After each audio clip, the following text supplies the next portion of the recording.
we're headed to go rake and bale that field. I gotta rake it and then bring the rake back, grab the baler, go bale it. Probably only 3 bales, that's my guess. And then we'll go pick up the bales and wrap them. It's Saturday the 11th of October, and we should be going to a party today. We were really looking forward to it, but things have come up, and now we're not. Yeah, I'm here. Let's check the grass and get the rake ready. So I let it wilt yesterday. It's still wet, it's still green, it's not dry and crispy. So that was probably a good call given the temperature and how cool it is. I think that the tailgate's set right. Put it into rake mode. I gotta put that out of the way. That allows it to pivot into position. And we're gonna start. I'm gonna go down to the far end of the field, rake the little field, and then come back and rake this. So I'm just gonna rake down the center of the field while I'm at it. I'm just gonna pull the swaths together, 2 swaths. If this had been a thicker crop, I might not even be raking it. I'd be baling it out of the swaths. But I think it'd be better to combine swaths. Yeah, it's another day fighting with a hay bob. All right, well, we are raking away here. I'm on the big part of the field, 3 acres. I've done the little 1.5 acre section, and there's another, I guess it's 2 acres, and there's 1 acre left to do once I'm done with this. Happy to say, I was really nervous. I was thought I was scalping the ground and cutting the grass really short because the grass that was here was laid over, lodged is the word for it, laid over by the wind and weather and stuff, and it flopped right down on the floor. So I had dived the knives in a little bit to try and get under that to cut. And it's a couple places, yeah, I might have scalped the ground, but the grass now has stood back up and shows that it's, you know, about to have a problem here. Shows that it's not bad at all. So that's good. I didn't overcut the majority of the grass here. Bad news is I'm not able to just go up and down mower swaths because the wind last night was enough to blow the mower swaths all over the place. So it's more like I'm having a rake as if the ground had been tedded and the hay fluffed out all over flat across the field. So that means I've got inconsistent windrows, which are harder to bale, more energy, more diesel to use, slower to bale, blah, blah, blah, more of a pain in the ass. So, and the grass, well, lovely and green and moist and everything, even with the weather and the sun, is so short that it's just not amounting to anything. Even mowing, even raking 2 swaths together isn't enough to build a decent windrow. They're just kind of sickly and anemic looking, and I'm leaving a lot of grass behind because of the nature of the hay bob. It's flinging grass that it's not heavy enough to pull into the center and just flinging it out. So yeah, another case where it is just so inefficient and doesn't really do a great job in this situation.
right, well, the baler's hooked up.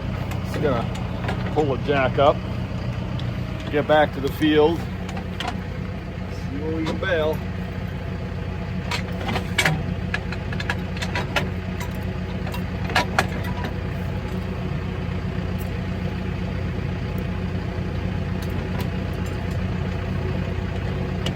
I sort of abandoned the baler here the other day when I came home from the other field. I gotta back it in there to get out of here. I've never done that before, but plenty of room. It's just a pain.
Well, that wasn't so bad. It's easier getting out of the dooryard than doing that, but that was doable.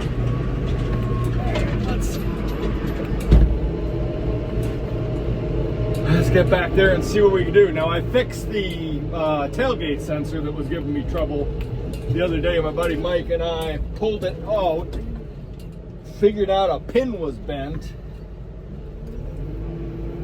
and got it reconnected. I didn't replace it where it should be, but it worked, except for the fact that it's a 3-wire bale sensor, and it requires the bale ramp to trip and reset it, and then it gives the computer a signal to lower the tailgate.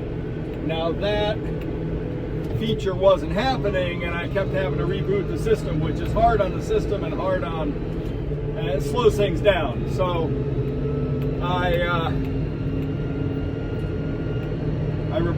it seemed to be working, so I put it back in place correctly. Now it was a bit of a struggle, and I had to disconnect the wire, and get it hooked back up. So I hope I didn't freak things up by putting it back in place. I hope it's not going to give me trouble today. Well, the bale monitor is flashing its alert. So I guess I frigged up and didn't get it fixed. So that means that sensor's shot, which means I gotta spend $300 to get a new one. Not happy about that. Now I gotta see if I can make this function today now.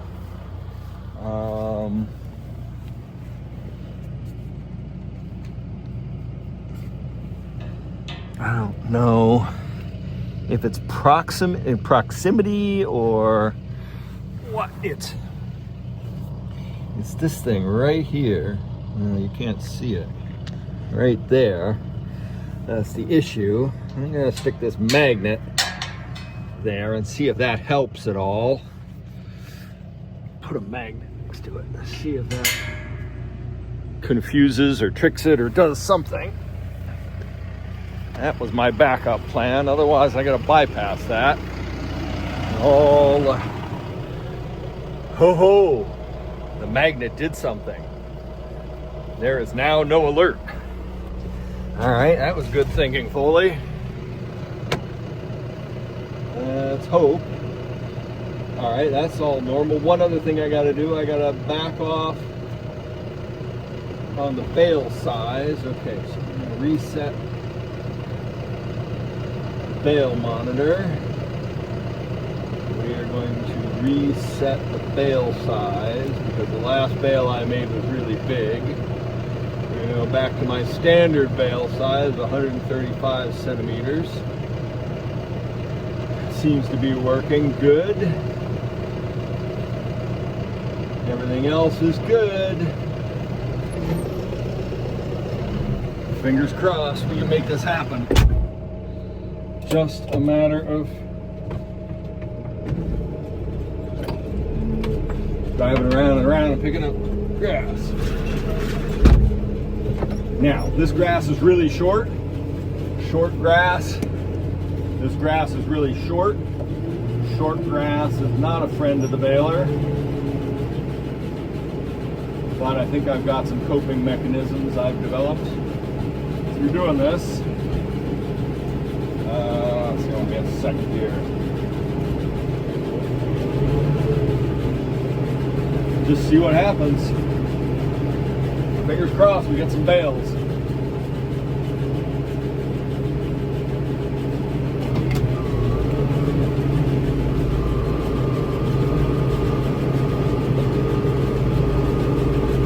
Fingers crossed this actually picks up the grass.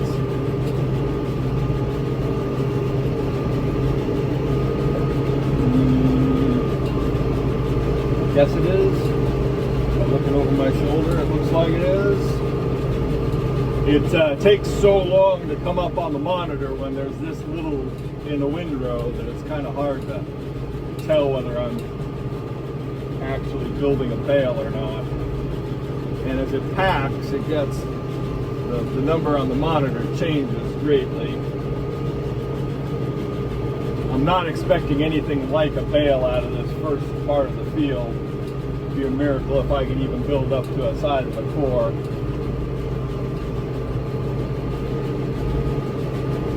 Because it is that sparse. Typically there's about a bale in this little field, bale and a half, but I don't think we're anywhere close to that today. Now that I've been around a couple times, I can see it is, I don't have the pickup set low enough to do a good job grabbing this fine hay, but I don't want to set any lower. Having rebuilt it, I do not feel like replacing all those tines. So we're just going to go with it and lose a little crop to the field. It's better than damaging the machine. Well, I have, there we go, bale time.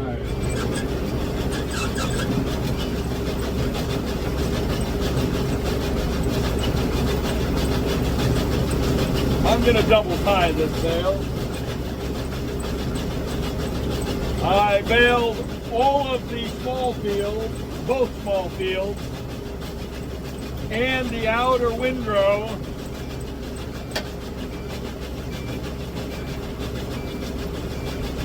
Give it a second.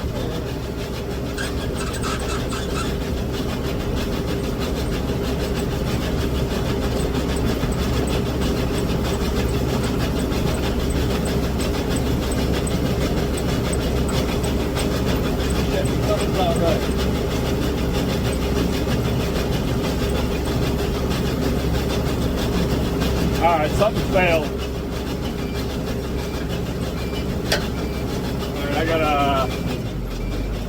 gotta fix that. The twine came undone or broke or something. So I baled both little parts of the field and all the way around and only got one bale. That's over 3 acres.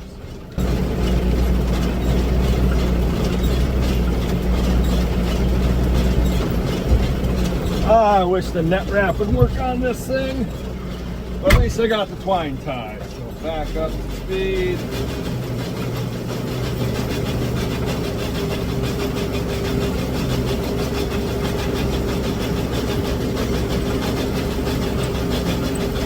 For some reason when it sits for a couple of days, the twine doesn't like to initiate on the first bale.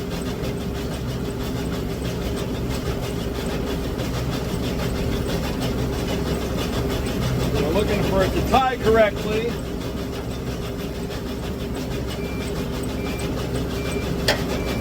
Alright, that's good. Wait for the beeping to stop. We'll dump it and we're looking for the bale ramp issue. I gotta go check that.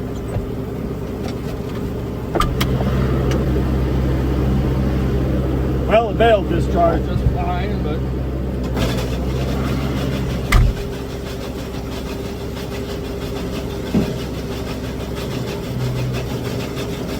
it's not wanting to clear the bale ramp issue. Damn it. And I'll reboot the system.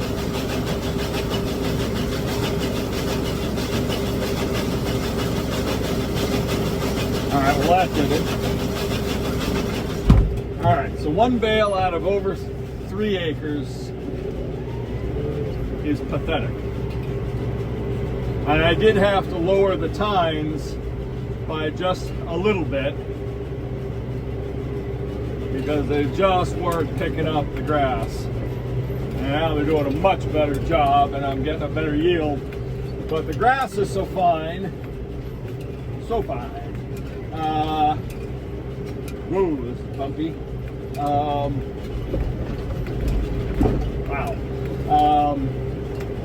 The grass is so fine that I'm afraid I'm losing as much as I'm picking up. It's just, it's all up into the belts because they're just bypassing where it needs to go. And the pickups really aren't picking it up. So that's a hassle and a half. I am getting a better yield right now. It's a better start here. So at least I got a bale. Hey, gotta be thankful, and I gotta be thankful that the twine tie worked. And that I have the knowledge to solve these problems. I guess while I was down that week or two waiting for the weather and hoping this would grow a bit more, and it did, just not enough. Oh, it's dusty. Despite this being silent. I guess I should have ordered that part, that sensor. Alright, that's it. 3 and a core. So about, well, core's not quite half a bale. 96 centimeters out of 135 for a full bale. So, yeah, not great out of 6 acres still. I mean, almost 4 bales out of 6 acres is kind of like that 4+ bales out of 12 acres. And this was better quality grass, but not great. Probably not worth the effort at the time, really, but it is. I'll feed the core out to the calves today and tomorrow, and it'll be fine. And then I did tie it so I can drop it into their field and then cut the twine. And then the 3 bales will be wrapped, and that's a week's worth of feed. So, or at least for the milk cows. And takes about a bale every 2 days. It depends. Well, yeah, if we have the 2 bigger heifers in, so if we're feeding 12 dairy cows in milk, it's about a bale every 2 days. 10 cows is a bale every 2.5 days with this densely packed bale. So. Yeah, so 6 days worth of feed, better than nothing. And that's, again, that's feed I don't have to buy. So that's, bales right now are going for $75 a bale. So, do the math. It's worth it, I guess. Well, back at the farm, there's the last little tiny bale. And here's a lot of hay up in here, which is why I brought it back. I will put it on the ground here and then feed it to the calves after dark. Just gonna get this cleaned out, park the baler, and go get those Creamery Sunday today. Have no idea what to expect. We're actually getting a later start than we wanted, but I fed the heifers who are doing well down the hill. We're on day 3 of them being separated and out. They're probably coming to the end of their grazing that paddock, and I'm trying to figure a way of getting them hay down there. I don't know if I can trust them to eat in the old pig yard without getting into trouble or not. Anyway, I'm out here collecting the cows for milking. They're doing a pretty good job cleaning up this field. I think they'll get one more day in here. Come on, ladies, head in for milking. Let's go. Be nice not to have to come out here and top this. The only problem with giving them such a large area is they tend to be spread out all over it, which is great for the ground and great for the grass and stuff, but sure makes collecting them when they don't want to come in a challenge. Because these guys, for some reason, having been on silage for so long, they do not want to stop grazing. They do not want to come in. Who can blame them? And then there's always Luna, who's hiding, because she don't want to come in at all. These 2 little crab trees are nice. Wonder if they're any good. Come on. Let's go. Stuff like this drives me crazy. Comes out of the manure spreader.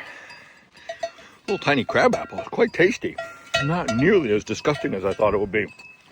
Perfect acidic addition to a well-balanced cider, I think. Come on. Let's head into the barn. Everybody into the barn. Lana, let's head.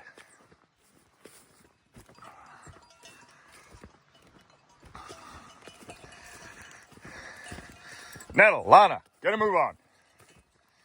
Come on. Let's head into the barn.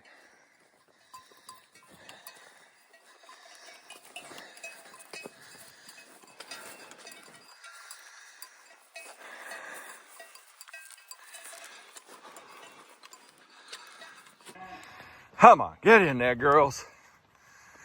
Of course, they stop at the end because they see the heifers down the hill and think they're getting something they're not. And I've switched to feeding the calves in the front field. They like still hanging out here in the orchard. I don't have them blocked off. They'll come and go from the orchard, and that's just fine, but because I'm gonna have to catch the twins soon. So I don't mind them coming back to the orchard. I just wish they wouldn't hang out there. All right, let's close the cows in.